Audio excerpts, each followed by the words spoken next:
由财团法人台南市乐福社会福利基金会主办，结合着议员詹培雅服务处、爱心义工协会以及真济台南在地善心企业，共同举办的凝聚爱心的力量，共创温暖城市的活动。17号中昼，伫个议员詹培雅的服务处来举办，包括东区公所的主笔林义君，以及座位的里长、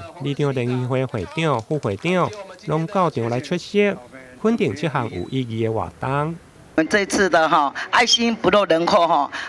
由我们地方做起。那我们谢谢我们招新基金会100万物资来捐赠我们，那我们能够拱手能够一起在这里长做公益，让我们呢我说世界上苦人多了，弱势也蛮多的。那也谢谢他们。那我们今天的宗旨以及我们的记者会，最主要是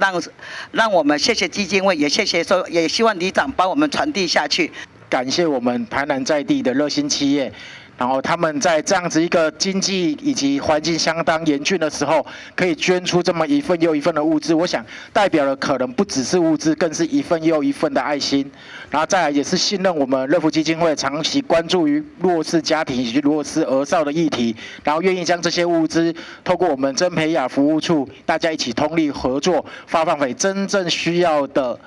我们的弱势家庭，其实一直以来，曾培雅一直在做中山助童计划。那我们东区算是我们台南市真的非常相对先进、非常进步的一个人文区。可是还是有一些一天我们还是有300多个孩子需要我们的午餐来帮忙。所以说有一句话说得非常好哦，太阳每一天都会升起，但是总有照不到的角落。我想这样的初衷就是我们要做爱心，然后协同我们所有里长用心的帮物资到每一个需要的人身上。乐福基金会长期关心偏乡的弱势。这届甲伫东区议员服务处来合作，有开来搁再帮助东区的独居长者甲伫边缘户。这届捐赠的物资